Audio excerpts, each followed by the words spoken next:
오늘 사도행전 19장 21절 31절 말씀을 중심으로 세상을 수동케 하는 복음 제가 함께 나누고자 합니다.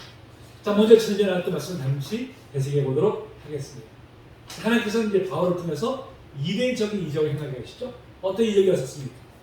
사람들이 바울의 손수건과 앞치마를 가지고 환자의 엉기만 해도 병이 떠나가고 귀신이 떠나가는 역사가 이제 일어났죠.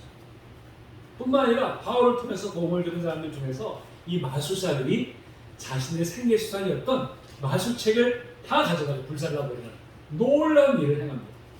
사실 자신의 생애수단을 포기한다는 게 얼마나 힘든 일입니까? 우리가 잘 알잖아요. 그럼에도 그렇게 할 수 있었던 것, 그것은 바로 말씀이 그들을 변화시켰기 때문이죠. 말씀이 그들의 가치관을 변화시켰고 그 결과 이런 결단을 이끌어낸 것입니다. 이처럼 말씀은 사람을 변화시키는 놀라운 능력이 있습니다. 여러분, 우리도 바로 말씀으로 변화되었고요. 지금 말씀으로 변화되어 가는 과정 중에 있습니다. 그럴 때 우리는 더욱더 주의 말씀에 귀를 기울이고 그 말씀에 순종하고 말씀이 이끄는 곳이라면 어디든지 기꺼이 따라가야 할 줄로 믿습니다. 아멘. 자, 이렇게 에베소 지역에 놀라운 분야가 일어났을 때 바로 이제 그것을 떠나서 마게도냐 아가야를 거쳐서 예루살렘을 갔다가 로마로 가고자 합니다. 자, 그것이 오늘 이제 21절 말씀이죠. 그런데 여기서 21절 하반절에 보면 로마도 보아야 하리라 하고 말씀하고 있는데요. 원래 원문의 뜻을 보면 반드시 로마를 보아야 된다라는 그런 뜻을 이제 담고 있죠. 어떤 상황에도 기어코 내가 기필코 로마를 방문해야 되겠다라는 이제 의지를 표방한 것입니다. 그렇다면 자, 바울서기처럼 로마를 꼭 반드시 가려고 하는 이유가 무엇일까요? 관광하러 가려고 할까요? 놀러 가고 싶어서. 그래도 수도인데, 로마 지역 수도인데 한번 가봐야지. 죽기 전에 한번 가봐야지. 이런 마음이 있을까요? 예, 바울 사도가 결코 그럴 리가 없을 것입니다. 바울 사도가 반드시 로마에 가야겠다고 하는 것은 여러 가지 이유가 있어요. 첫 번째 뭐냐? 바로 제국의 중심으로 할 수 있는 로마의 복음을 전하기 위해서죠. 자, 로마가 복음을 받아들이려면 로마 제국 전역의 복음이 전파되지 않겠습니까? 그렇기 때문에 로마에 가서 복음을 전하고자 하는 강렬한 열망을 가진 것이죠. 그래서 로마에 반드시 가야 되겠다라고 이제 말한 것입니다. 또 하나의 이유가 있어요. 그것은 뭐냐? 바로 로마 교회 성도들의 도움을 받아가지고 스페인에까지 복음을 전하기 위해서입니다. 자, 바울은 주님께서 마지막 주셨던 지상명령 뭐예요? 땅 끝까지 이르러 내 증인이 되라는 말씀이죠. 바로 그 말씀에 순종하고자 정말 열심을 다했습니다. 최선을 다했죠. 근데 당시에 사람들이 생각했던 땅 끝이 어디냐? 그게 바로 스페인이었어요. 그렇기 때문에 스페인까지 복음을 전하게 되면 자신을 이제 맡긴 사명을 다하는 것이다 라고 이제 생각한 것이죠. 근데 스페인이 당시만 해도 좀 미지의 세계입니다. 먼 곳에 있잖아요. 그러다 보니까 거기에 가려면 어떻게 돼요? 인적, 물적 보험이 절실했었습니다. 그래서 이제 로마의 성도들의 도움을 받아가지고 바로 이제 스페인까지 복음을 전하고자 해서 바로 로마에 이제 방문하고자 했던 것이죠. 자, 이는 로마 교회에 보낸 편지, 바로 로마서에 잘 나타냈습니다. 자, 로마서 15장 23, 24절이죠. 자, 시작.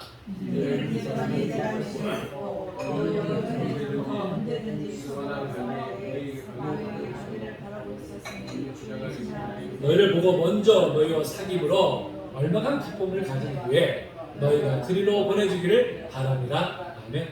그래서 서원화가 어디예요? 서원화가 바로 스페인이에요. 이처럼 바울서 내면은 오직 주님께서 주신 지상은요, 그 땅까지 복음을 전하는 증이다라는 그 말씀에 순종해서 그 뜻을 이루는 것으로 가득 차 있었어요. 안전한 선화 오직 선교.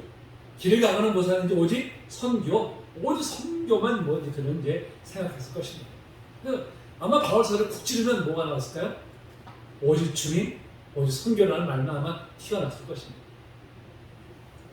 그럼 누군가가 어떤 사람인지는 그가 평소에 무엇을 생각하는지로 결정된다고 합니다. 평소에 갖는 생각이 그의 행동을 이끌어내고 그의 행동들이 모여서 그의 삶을 이루어내기 때문에 그렇죠. 결국 그가 생각하는 것이 뭐예요? 그의 존재를 결정짓게 되는 것입니다. 그런 면에서 평소에 무엇을 생각하느냐가 참 중요한 것이죠. 특히 누군가를 사랑하게 되면 어떻게 될까요? 온통 그 사람만 생각하잖아요. 언제 어디서나 그 사람만 생각하고 있죠. 지금 뭐 하고 있을까? 보고 싶다. 이런 마음이 이제 들 것입니다. 이 말씀을 준비하다 보니까 갑자기 노랫말이 생각나더라고요. 지금 작곡한 현철이라는 가수가 부른 노래 중에 언제나 서나 당신 생각 이런 노래가 있죠. 언제나 서나 당신 생각, 언제나 서나 당신 생각, 떠오르는 당신 모습 피할 길이 없어라. 여러분, 여기서 우리가 가사를 바꾸면 어떻게 돼요? 언제나 서나 주님 생각, 언제나 서나 주님 생각. 그렇죠? 우리가 언제나 서나 우리가 주님 생각을 가르쳐 있어야 되죠. 그게 주님을 사랑하는 것입니다. 여러분, 그러면서 지금 얼마나 주님 생각하고 계실까? 정말 언제나 서나 주님 생각만 하고 계십니까? 네. 아멘. 우리는 주님을 사랑하는 만큼 주님 생각을 우리 가르쳐야 될 줄로 믿습니다. 네.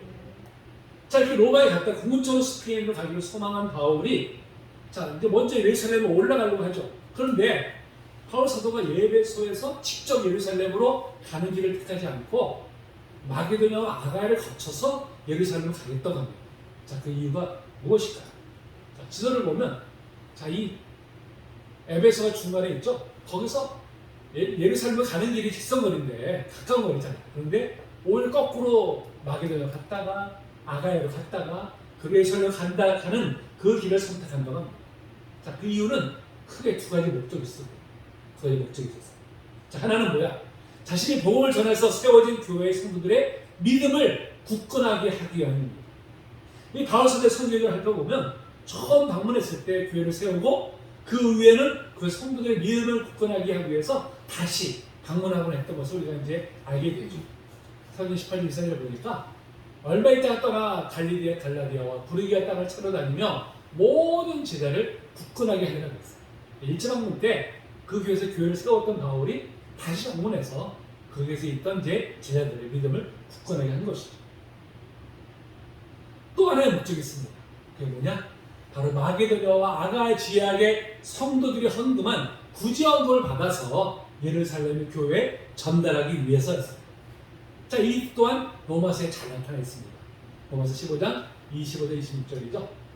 자, 시작. 이제는 내가 성도를 섬기는 일로 예루살렘에 가노니 이는 마게도냐와 아가야 사람들이 예루살렘 성도 중 가난한 자들을 위하여 기쁘게 얼마를 연보하였습니다.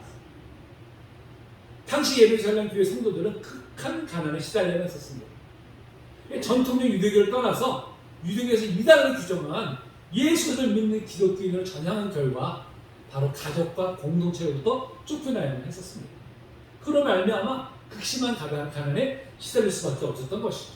그래서 일찍이 예루살렘 교회 사도들이 바울에게 자, 그들을 좀 돕는 일에 힘써달라라고 요청을 한 바가 있어요. 갈라디아 2장 9절 10절이죠. 자, 시작. 또 그동같이 여기는 야고보와 게바와 요한도 내게 주신 은혜를 알므로 나와 바나바에게 친교의 악수를 하였으니 우리는 이방인에게로 그들은 할례자에게로 가게 하려 합니다. 다만 우리에게 가난한 자들을 기억하도록 부탁하였으니 이것은 나도 본래부터 힘써 행하여 왔노라. 예루살렘 교회 사도들이 바울에게 자, 이방인 교회 성도들이 좀 예루살렘 교회 성도들 좀 도와달라, 힘써달라라고 이제 요청을 하니까 바울이 이에 적극 이제 호응한 것이죠. 그래서 바울은 자신이 개척한 교회들에게 주일마다 헌금을 좀 모아달라라고 이미 요청한 바가 있습니다. 고린도전서 16장 1절 2절이죠.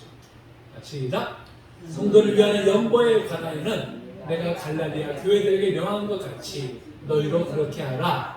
매주 첫날에 너희 각 사람이 수입에 따라 모아두어서 내가 갈 때 연보를 하지 않게 하라. 평소에 모아두라는 거예요. 평소에 모아두면 내가 가서 그걸 가지고 이제 예루살렘 교회에 전달하겠다라고 이제 말한 것이죠. 그렇게 바로 이것 때문에 이 에베소에서 직접 예루살렘 가지 않고 바로 마게도냐 아가야를 거쳐서 이제 이렇게 가는 여정을 선택을 한 것입니다. 바울 사도는 복음을 전하는 일 못지않게 바로 구제하는 일에도 큰 힘을 기울였었습니다. 왜? 구제야말로 주님의 사랑을 전하는 실질적인 일이 되기 때문에 그런 것이죠. 그래서 고린도후서에서도 이렇게 말씀하고 있어요. 자, 한 절씩 교독하고 마지막 절을 합독하겠습니다. 그러므로 내가 이 형제들로 먼저 너에게 가서 너희가 전에 약속한 연보를 미리 준비하게 하도록 권면하는 것이 필요한 줄 생각하였노니 이렇게 준비하여야 참 연보답고 억지가 아니니라. 이것이 무엇을 함께 읽을까요? 각각 그 마음의 정언대로 할 것이요 인색함으로는 억지로 하지 말지니 하나님은 즐겨내는 자를 사랑하시느니라. 이 바울 사도는요, 다른 것보다도 선교와 구제헌금에 대해서는 성도들에게 아주 강력하게 요청을 했습니다. 사실 자신은 늘 선교비가 부족해가지고 자비랑 천막 치는 일에 종사를 해서 생활비를 충당해야 됐잖아요. 그럼에도 거기서 한 번도 교회에 요청한 적이 없어요. 나를 좀 도와달라, 내가 힘들다 한 적이 없었습니다. 그럼에도 구제헌금에 대해서는 아주 강력하게 동참할 것을 요청한 그것은 뭐예요? 바로 어려움 중에 있는 사람들을 돕는 일은 선택사항이 아니라 마땅히 행해야 될 일이었기 때문에 그런 것이죠. 제가 이제 오래전에 제가 처음 청빙 받아간 교회에, 교회가 교회 수가 그때 한10명 한 10명 되는 이제 작은 교회였었어요. 근데 제가 그 교회 부임하고 얼마 후에 이제 성도들한테 선교와 구제하는 일에 우리가 앞으로 힘을 쓰자라고 이제 제안을 했습니다. 그랬더니 성도들이 아니 우리 교회도 지금 어려운 상황인데 누굴 우리가 돕겠습니까? 라고 이제 난색을 표하는 거예요. 그럼에도 하여튼 힘나는 대로 먼저 우리가 선교 구제하는 일을 하자 해서 이제 시작을 했어요. 그랬더니 놀랍게 얼마 안 가서 하나님께서 외부로부터 큰 선교헌금을 정기적으로 보내주시는 그런 큰 일을 행한 그런 이제 경험도 있어요. 수인동에서 개척을 시작했을 때도 무료급식을 해야 되겠다는 그런 강한 마음이 들어가지고 기도하면서 추진했죠. 그래서 이제 5년 동안 무료급식과 격리잔치, 청소년 선보, 무료 여행 등 다양한 일을 사역들을 행할 수 있었습니다. 저는 그때 주님께서 어려운 사람들 돕는 일을 얼마나 기뻐하시는지를 정말 절감을 했어요. 지금도 우리 교회가 사실 어려운 중에 있지만 작게나마 그렇게 꾸준하게 섬기에 힘쓰고 있죠. 저희 가정에서도 해외의 어려운 아이들 돕는 일들을 꾸준하게 지금 하고 있습니다. 그렇게 하는 이유가 뭐예요? 어려운 일을 하는 이유가 뭡니까? 구제하는 일에 바로 하나님 주님의 마음이 담겨있기 때문이죠. 당시 고린도 교회도요, 경제로 굉장히 어려운 중에 있었어요. 그럼에도 그들은 예루살렘 교회를 돕는 일에 적극 힘썼습니다. 그 말씀 볼까요? 자, 시작. 환난의 많은 시간 가운데서 그들의 넘치는 기쁨과 극심한 가난이 그들의 풍성한 연보를 넘치도록 하게 하였느니라. 내가 증언하노니 그들이 힘대로 할 뿐 아니라 힘에 지나도록 자원하라. 고린도 교회인들도 많은 시련 가운데서 정말 힘든 가운데 있었지만 그들의 예루살렘 교회를 돕는 일을 어떻게 했어요? 자원해서 기쁨을 했다는 것이죠. 정말 우리가 본받아야 될 모습이죠. 우리가 뭔가 있어서 도와주는 것이 아니라 없는 중에도 우리가 힘써 돕는 일에 우리가 힘을 씁니다. 그것이 바로 주님께서 우리에게 원하시는 그런 모습인 줄로 믿습니다. 자, 이렇게 이제 막 세워진 헬라 지역의 교회들이 예루살렘 교회를 돕는 장면은 우리에게 정말 깊은 감동을 줍니다. 여러분 순리대로라면 자, 예루살렘 교회가 모교회잖아요. 모교회가 어떻게 해야 돼요? 이제 막 태동한 교회를 오히려 돕는 것이 마땅하잖아요. 예루살렘 교회가. 그런데 이제 막 태동한 교회들이 모교회를 돕겠다고 자발적으로 헌금하는 모습. 정말 우리에게 깊은 감동을 주죠. 사실 오랜 세월 유대인들과 이방인들은요, 물과 기름 같은 관계였었어요. 견원지원과 같은 관계였었습니다. 유대인들이 이방인들을 부정한 사람들을 규정 짓고는 아주 증오하기까지 했었어요. 또 이방인들은 이방인대로 유대인들을 저것들 아주 배타적이고 아주 이질적인 존재들이야. 그래서 아주 그들을 이제 경원했었어요. 서로 섞이지 않았어요. 서로 미워했었습니다. 근데 자, 그랬던 그들이 이렇게 서로를 긍휼히 여기면서 서로를 돕는 관계로 전환되었던 것 자체가 정말 놀라운 일이 아닐 수가 없는 것이죠. 이는 무엇보다도 바로 이 원수였던 관계가 하나 되게 하시는 바로 복음의 능력으로 말미암은 것입니다. 네. 이에 대해서 바울 사도가 훗날 에베소에 보낸 편지에서 이렇게 말씀하고 있어요. 에베소 2장 13절 시작입니다. 시작. 이제는 전에 멀리 있던 너희가 그리스도 예수 안에서 그리스도의 피로 가까워졌느니라. 그는 우리의 화평이시지라 둘로 하나를 만드사 원수된 것 중간에 막힌 담을 자기 육체로 허시고 아멘. 그렇죠. 자, 여기서 멀리 있던 너희란 바로 유대인과 이방인들 가리키죠. 그들이 이제 그리스도 안에서 하나가 된 것입니다. 그러니까 주님의 뜻이 뭐예요? 모든 믿는 사람들이 주 안에서 하나 되는 것입니다. 서로를 사랑하고 서로를 관여하고 서로를 품어주는 모두가 하나 되는 그런 나라를 세우는 것이 바로 주님의 뜻이죠. 그러니까 주님은 무엇보다 우리가 서로 화목하고 하나 되어서 한 마음을 지내는 것을 가장 기뻐하십니다. 그래서 심지어 예배 드리는 것보다 형제와 화목하는 것이 우선이라고까지 말씀하셨어요. 마태복음 5장 23절 24절이죠. 시작. 그러므로 예물을 제단에 드리려다가 거기서 내 형제에게 원망 들을 만한 일이 있는 것이 생각나거든 예물을 제단 앞에 두고 먼저 가서 형제와 화목하고 그 후에 와서 예물을 드리라. 여러분, 사실 우리 삶 속에서 하나님을 예배하는 것보다 우선한 것이 어디 있겠습니까? 하나님을 예배하는 것보다 우선한 것이 어디 있겠어요? 그럼에도 하나님께 예배드리는 것보다 형제와 화목하는 것이 우선이라고 말씀하신 이유가 무엇일까요? 그 이유가 여러분, 형제가 불안한 가운데 드리는 예배가 온전한 예배가 될 수 있을까요? 온전한 예배가 될 수가 없죠. 그러니까 무엇보다 하나님 앞에 온전한 예배를 드리기 위해서라도 먼저 형제와 화목하는 뜻으로 말씀하신 것입니다. 여러분, 사실 우리가 하나님께로부터 받은 제사의 은혜는요 10,000달란트 이상의 값어치입니다. 근데 누가 우리에게 행한 잘못은 뭐예요? 100당의 은혜를 불과해요. 그러니 우리는 받은 은혜를 생각하지 않고 자신에게 잘못한 것에만 집착을 해서 용서하지 못하고 불화한다면 이는 결코 주의 은혜를 받은 자로서 합당한 모습이 아닐 것입니다. 사실 우리가 누군가를 용서하지 않은 채 예배를 드릴 수 있고 누군가를 용서하지 않은 채 우리가 봉사할 수 있습니다. 그러나 주님께서 우리에게 원하신 것은 예배와 봉사 전에 바로 형제와 화목하는 거예요. 형제 온전히 하나 되는 것입니다. 서로 용서하고 사랑과 하나 되어서 하나를 이루어가는 것이죠.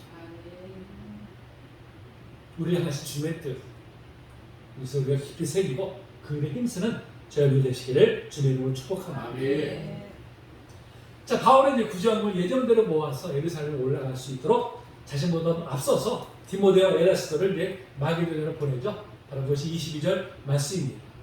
자, 여기서 디모데는 바울의 양자잖아요. 사도 바울의 오른손 같은 그런 인물입니다. 그렇다면 자, 에라스도는 어떤 인물일까요? 에라스도는 교회, 고린도 교회의 일원이어서 시의 재물을 담당하는 바로 이제 고위직에 종사했던 인물이었어요. 로마 16장 23절입니다. 자, 시작. 나와 온 교회를 돌보아주는 가이오도 너에게 문안하고 이 성의 재무관 에라스도와 형제 구아도도 너에게 문안하느니라. 에라스도는 누구예요? 이 성의 재무. 이 성이라는 것은 이 로마서를 어디서 썼냐면 고린도에서 썼어요. 고린도에서 썼기 때문에 바로 이 고린도 시의 재무관이었다는 것이죠. 시의 재무를 책임질 정도면 아주 고위 공무원입니다. 그런데 놀랍게도요, 이 고린도 시를 위에 대한 고위 공무원이 복음을 영접한 뒤로 자기 집을 다 내려놓고 복음을 위해서 헌신하는 일꾼이 된 것입니다. 사실 사회적 지위가 높은 사람이 자기 모든 것을 다 내려놓고 헌신한다는 게 얼마나 어려운 일입니까? 그런데 이렇게 복음을 위해서 기꺼이 자신의 모든 것을 다 내려놓는 이 에라스도의 모습을 보면서 무엇보다 말씀의 능력이 얼마나 위대한가 그런데 다시 한번 깨닫게 되는 것이죠. 그렇다면 우리는 한번 질문을 해봅니다. 스스로를 위해서. 주님을 위해서 우리는 그럼 무엇을 내려놓았을까? 주님을 위해서 무엇을 희생했을까? 여러분, 우리가 주님을 믿고 따른다는 것은 주님을 위해서 내가 가장 아끼고 추구했던 것조차 기꺼이 내려놓음을 뜻합니다. 주님을 따른다고 하면서도 여전히 내가 아끼고 추구하던 것들을 움켜쥐고 있다면 여러분, 그게 과연 주님을 따른다고 할 수 있는 것일까요? 물론 제가 드리는 말씀이 에라스도처럼 자기의 사회적 지위까지 다 때려치라는 그런 말이 아닙니다. 직장을 하던 일을 다 그만두고 선교지로 가야 되는 뜻도 아니죠. 예전에 떠받들었던 세상적인 가치들이 헛된 것임을 깨닫고 그것조차 주님과 하나님 나라를 위해서 기꺼이 사용해야 한다는 뜻입니다. 바울 사도는 예수 만나기 전까지만 해도 그야말로 잘 나가는 사람이었어요.